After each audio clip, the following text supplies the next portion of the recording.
assim: de onde procedem guerras e contendas que há entre vós? Então ele pergunta sobre duas coisas: guerras e contendas. Guerra no plano macro, né, no plano maior, e contendas no plano menor. Contendas tem a ver com o nível pessoal. Guerras tem a ver com a coisa maior. Guerra entre as nações, guerra entre grupos enormes, partidos políticos. E tem aquela contenda. Contenda tem a ver especialmente com essa relação pessoal. Eu tive uma contenda com o irmão. Guerra já é uma coisa macro. Aí Tiago pergunta: de onde procedem tanto essas guerras como essas contendas?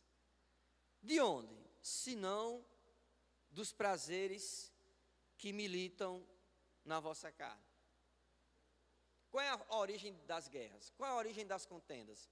Senão desse nosso desejo de satisfazer as nossas vontades sobre a vontade dos outros, que é os prazeres que militam na nossa carne. É aquelas situações assim, a gente pode ilustrar, aquelas situações que você diz assim: eu não cedo porque eu não vou sair por baixo. Minha mãe me ensinou a nunca levar desaforo para casa. Minha mãe me dizia que se eu apanhasse na rua, quando chegasse em casa eu apanhava de novo dela. Que não era para apanhar na rua. Alguém disse isso a vocês? Não. Alguém já disse isso? Não. Se você apanhar lá fora, quando você chegar em casa, você vai levar outra surra. Porque eu não quero filho meu, nem filha minha apanhando sem ninguém. Então não é para ser frouxo, não. Ou seja, que educação é essa? Que coração está sendo construído? Que mente é essa? A mente do orgulho, que você tem que lutar até morrer, mas não pode perder a guerra, não pode perder a luta. Então, essas guerras, essas contendas, a origem delas são nossos prazeres, da nossa carne. Nós queremos ter prazer a qualquer custo. Prazer do lucro, o prazer de se considerar importante. Tiago diz: cobiçais e nada tendes, matais, invejais e nada podeis obter, viveis a lutar e a fazer guerras. Tiago está falando aqui do resultado de quem cobiça, mata, inveja, e olha que ele está falando dentro de um ambiente de judeus convertidos, viu? Quer dizer, quando eu estava estudando, aí alguns teóricos, eles até divergem, eles dizem que matais, aí a gente pergunta: matais? Quer dizer que um irmão matou outro na igreja, a igreja sendo perseguida, igreja formada de judeus convertidos, sendo perseguida, e um irmão matou o outro. E alguns teólogos, biblicistas, dizem que realmente aconteceu isso, outros já dizem que é no sentido figurado, mas todos concordam que é algo ruim. Matar e invejar por causa desses prazeres carnais, cobiçar por causa desses prazeres carnais, e não orar, está tão arraigado nas coisas desse mundo que nem sequer chega a pedir a Deus, de tão preocupados que estão com as coisas desta terra, deste mundo. O resultado, não sei se os irmãos perceberam aí a expressão que ele diz: nada tendes, nada podeis obter. Pedis, mas não recebe nada. Qual é o resultado da cobiça? Nada. E da inveja? Do assassinato? Nada. Lutas e guerras? Nada. Ele diz: vocês não têm nada, porque vocês não pedem, vocês não oram a Deus. E quando oram a Deus, também não recebem. Por quê? Porque pedis mal, para esbanjardes em vossos prazeres. Pastor, eu quero um bom emprego, eu quero ganhar muito dinheiro. Por quê? Porque eu quero ter o melhor que esse mundo possa dar. Eu quero chegar a um nível que o que os meus olhos desejarem, eu conseguirei. Aí como é que Deus vai atender uma oração dessa? Me expliquem, meus amados. Como é que Deus vai atender? É o diabo quem vai atender um negócio desse. Entendeu? Quando alguém diz: eu quero mais e mais e mais. Mas por que você quer mais? Senhor, o Senhor conhece meu coração. Eu quero ser próspero, porque eu quero ajudar missionários, eu quero ajudar a minha igreja, eu quero ajudar irmãos carentes, eu quero contribuir, eu quero abençoar minha família. Senhor, eu quero ser bênção, eu quero ser um exemplo de uma pessoa próspera e humilde, próspera e disposta a compartilhar aquilo que o Senhor colocar na minha conta, Senhor. Eu quero, Senhor. Eu quero ter uma vida confortável, Senhor, mas o foco da minha vida não é essa. O foco da minha vida é glorificar a Deus com tudo que o Senhor me der. Deus atende a oração dessa? Deus atende a oração dessa? Atende, gente. Deus atende uma oração dessa. Mas o fato é que Deus quer que alguns prosperem mesmo. Para quê? Para abençoar a vida de outras pessoas. É santo como Deus trabalha, entendeu? Então, quando a motivação do nosso coração, ela está conectada com o coração de Deus, aí Deus escuta a nossa oração. Mas quando a motivação do nosso coração é uma conexão que está ligada às coisas do mundo, aos prazeres do mundo, aí Deus fecha as portas. Muitas vezes Deus fecha as portas. Outras vezes Deus permite para que a gente aprenda, sofra e aprenda a ser humilde. Então, Tiago fala sobre essa inutilidade de cobiçar, de invejar, de orar segundo os próprios prazeres e não o prazer de Deus. E não o prazer de Deus. Então ele disse, olha, nada, não vale nada. Lembra de Salomão? Salomão teve finanças, Salomão prosperou em muitas coisas, mas ele considerou tudo que ele tinha conquistado como correr atrás do vento, como vaidade. E ele disse que o resumo da vida, o que importa para o homem, é temer a Deus e guardar os seus mandamentos, porque um dia Deus há de julgar todos os pensamentos do nosso coração, quer os explícitos, quer os pensamentos e ações ocultas, Deus vai nos julgar. Então o que importa é temer a Deus. Olha, continua comigo. Aí ele diz assim, infiéis, em algumas Bíblias dizem assim, adúlteros, e outras Bíblias dizem adúlteros e adúlteras. Não compreendeis que a amizade do mundo é inimiga de Deus? Aquele, pois, que quiser ser amigo do mundo, constitui-se inimigo de Deus.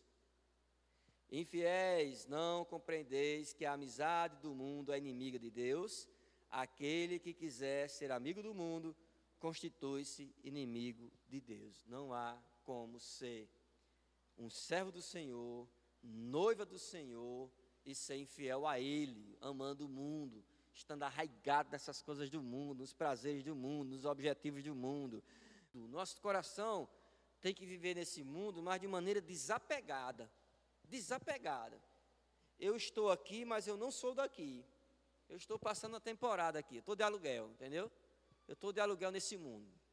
Eu pago para ter um carro, eu pago para andar no carro, eu pago para colocar o combustível, eu pago para morar, pago água, pago luz. Então, assim, eu estou de aluguel nesse mundo. Eu estou de aluguel nesse mundo. Pago para comer. Já prestou atenção? Estudar, se movimentar, se locomover. Pela saúde, você paga também, medicação, consulta. Você paga por tudo. De uma forma ou de outra. Ou de maneira direta, ou de maneira indireta por meio do serviço público. Mas o fato é que nós estamos de aluguel nesse mundo. Não adianta não. O apóstolo Paulo diz lá, né, a Timóteo, olha, nós não temos trazido nada para esse mundo e dele não levaremos nada. Então o que importa é a gente semear aqui as coisas espirituais para colher lá na glória. Então não dá para ser amigo de Deus e amigo do mundo, porque ser amigo do mundo é ser um adúltero para com Deus, é violar a aliança que nós fazemos com Deus desde o dia em que nós nos convertemos. Então Deus não divide, Deus não nos divide por ninguém, com ninguém, é o que ele diz aqui, versículo 5. Ou supondes que em vão afirma a Escritura, é com ciúme que por nós anseia o Espírito que Ele faz habitar em nós. Então, Deus, Ele nos quer. Deus nos quer. Deus não nos compartilha com ninguém, não nos compartilha com o diabo, não nos compartilha com o mundo. Deus, ele é zeloso, ele é ciumento nesse sentido aqui, né? Ele é zeloso. A Bíblia chama a igreja de propriedade exclusiva do Senhor. É como se Deus dissesse: você é meu e eu não te divido com ninguém. Você é meu, eu não te divido com ninguém. Esse é o Deus zeloso que nos quer e que nos ama. E ele diz que dá maior graça, pelo que diz: Deus resiste aos soberbos, àqueles que cobiçam, que invejam, que querem serem melhores. Mas Deus dá maior graça a quem é humilde. Deus dá maior alegria, Deus dá maior felicidade, paz, satisfação, tranquilidade, sossego, segurança ao humilde e não ao soberbo. Ao soberbo Deus derruba. Deus escarnece o escarnecedor e honra o humilde. Deus honra a quem é humilde. Aí depois de discorrer, né, sobre essa origem das contendas, das guerras, depois dele falar sobre o valor da humildade, aí no versículo 7 em diante, Tiago dá orientações práticas. Ele diz assim, versículo 7: sujeitai-vos, portanto, a Deus, mas resisti ao diabo e ele fugirá de vós. Então, duas ações aqui, uma ação com relação a Deus e uma ação com relação ao diabo. E é o diabo quem alimenta o nosso ego de cobiça, de inveja, de desejo assassino. É o diabo quem alimenta o nosso coração de materialismo, de orgulho. Deus não. Deus, ele espera que nós nos sujeitemos a ele.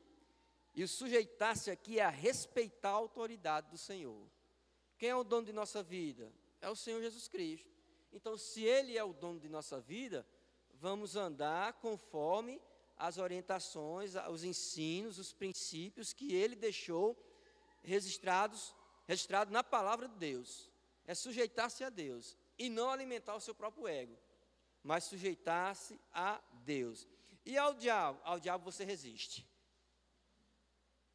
A Deus você cede, ao diabo você resiste.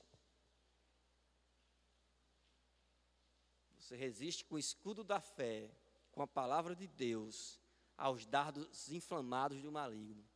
Você resiste. Com o diabo você não brinca. Você não ignora os ardis, os projetos, os propósitos dele, os desígnios do diabo. Você resiste. A Deus não. A Deus você cede todas as suas vontades. E como é que eu sei quando eu estou sendo seduzido, ali cercado pelo Satanás? Como eu sei? Quando seus desejos começam a se inflamar em favor daquilo que alimenta a sua carne, que é contra a vontade de Deus. Uma coisa que eu gosto sempre de ilustrar é quando você não quer perdoar uma pessoa. Quem está satisfeito com isso? É o diabo. Quando você vive uma mentira, você fez uma coisa errada e esconde essa mentira, esconde, e essa mentira escraviza você. Enquanto você não confessar o pecado, você vai adoecer na alma, o seu corpo também vai adoecer, seu espírito. Por quê? Porque você está vivendo uma mentira, e o diabo gosta disso. A partir do momento que você se abre para Deus, confessa seu pecado, como nós estudamos aqui domingo de manhã, né, com Neemias, confessou o pecado da nação. A partir do momento que a gente abre o jogo com Deus, a gente se sujeita à vontade dele, aí lá vem o bálsamo, aí lá vem um sentimento de paz, de tranquilidade, o coração fica leve, a alma fica sadia. Então, sujeitai-vos a Deus, mas ao diabo resista. E o que é que vai acontecer? O diabo vai fugir de vós. Versículo 8, ele diz, ele escreveu mais uma ordem aqui: chegai-vos a Deus, e ele se chegará a vós outros. Olha que coisa maravilhosa isso aqui, viu? Como é que a gente se chega a Deus? Como é que a gente se chega a Deus, hein? Por meio de quê? Da oração, da leitura da palavra. É se chegar a Deus, trancar a porta do quarto e ter aquele momento entre você e Deus. Senhor, eu estou aqui. Estou com um bocado de cor na minha cabeça, cheio de problemas, medo, angústia. E eu quero colocar tudo isso diante do Senhor. Escute minha oração, Senhor, eu estou aqui. O Senhor nos diz que se nós chegarmos ao Senhor, o Senhor nos chegará até nós. Então eu estou aqui e Deus chega. Jesus disse que o Pai que está em secreto vai ouvir nossas orações. Então que grande Deus nós temos, entendeu? É um grande Deus que, apesar da grandeza, da soberania, da glória que Ele tem, Ele se importa conosco. É um Deus que nos conhece individualmente. Só que às vezes, meus amados, a gente está tão envolvido com as coisas desse mundo, com as preocupações desta vida, que nós temos dificuldade de orar, de ler a Bíblia. É só eu que sofro isso ou vocês também?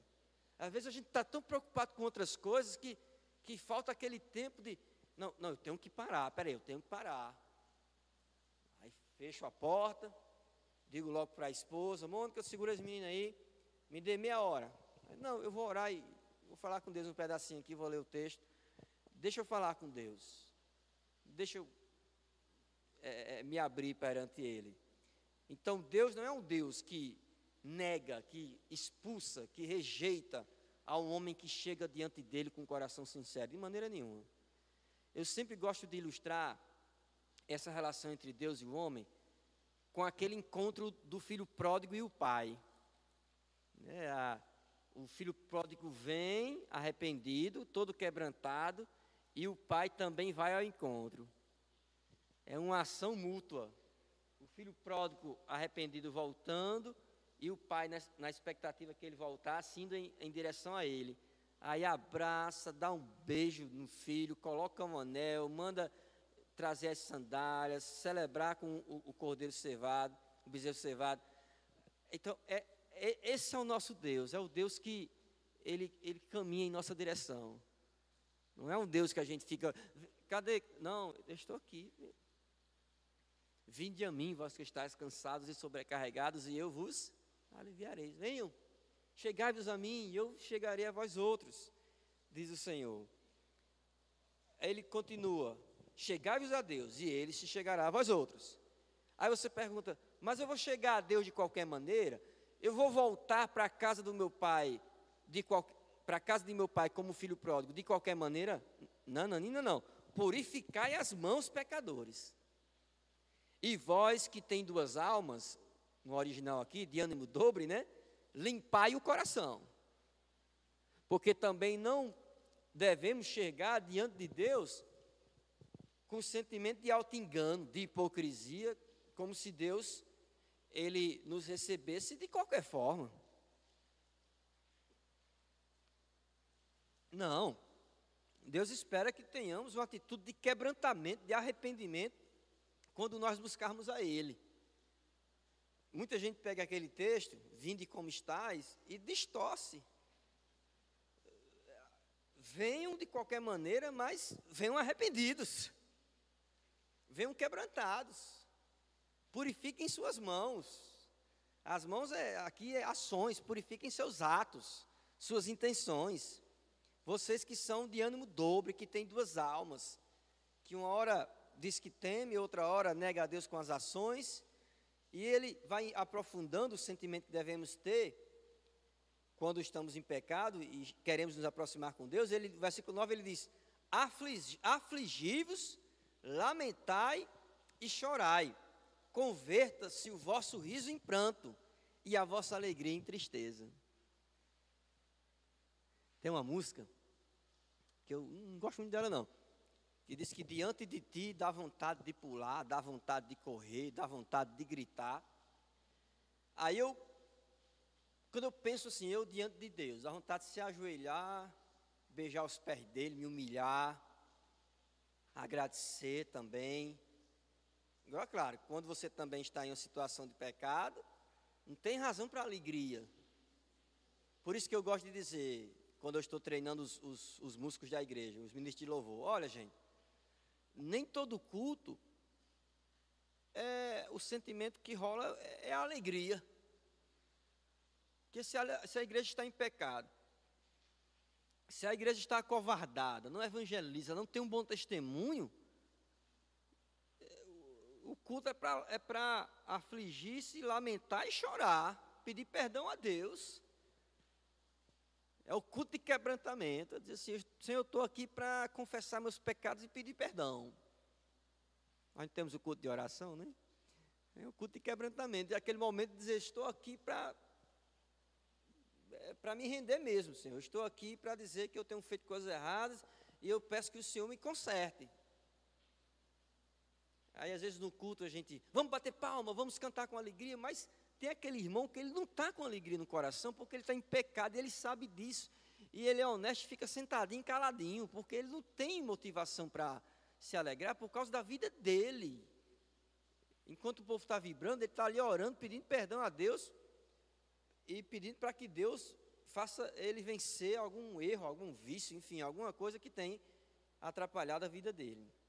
Então, Tiago diz, transforme seu riso em pranto, transforme sua alegria em tristeza. Ou seja, vocês ficam brigando entre si, contendas, guerras, cobiça, inveja, sentimento de assassinato, a infidelidade, mundanismo, orgulho. Aí vocês chegam diante de Deus de qualquer forma, não, tira esse sorriso do rosto, tira essa alegria e se entristeça de maneira honesta, verdadeira diante de Deus. Se humilhe diante de Deus. Aí ele dá o arremate final, no versículo 10, ele diz assim: humilhai-vos na presença do Senhor, e Ele vos exaltará. Não é uma conversa franca não, que Tiago tem com a gente, assim, a gente lendo. Parece que ele está conversando com a gente. Humilhai-vos na presença do Senhor, e Ele vos exaltará. No mundo, quem se humilha, fica por baixo. Não é assim? Vamos ser besta. Você deixou ele passar na sua frente. Por causa disso, você vai ter que esperar uma semana agora. Aí você diz, não, no tempo oportuno Deus vai me abençoar. Humilhe-se diante do Senhor. Humilhe-se diante do Senhor. Não cabe a nenhum de nós querer determinar o que Deus deve fazer em nossas vidas. Eu determino, eu decreto, eu profetizo. Psss, cala a boca, pecador. Cala a boca, pecador. Dobre o joelho, coloque o seu rosto no chão, chore, lamente, se aflija. Faça como Davi fez ali depois que pecou e que o profeta revelou o pecado dele ali. Davi diz que enquanto ele se calou, os ossos doíam ali, ele não conseguia ter paz. Quando ele confessou o pecado, o Senhor o acolheu, o Senhor acalmou seu coração, sua alma. Então, meus amados, para vencer as guerras, para vencer as contendas, a guerra contra nós mesmos, a guerra contra os outros, essa contenda um com o outro, não tem outro caminho não. O caminho da humildade, o caminho é da paz, é da mansidão, é esperar que Deus, no tempo oportuno, haja. E no tempo oportuno, Deus agirá.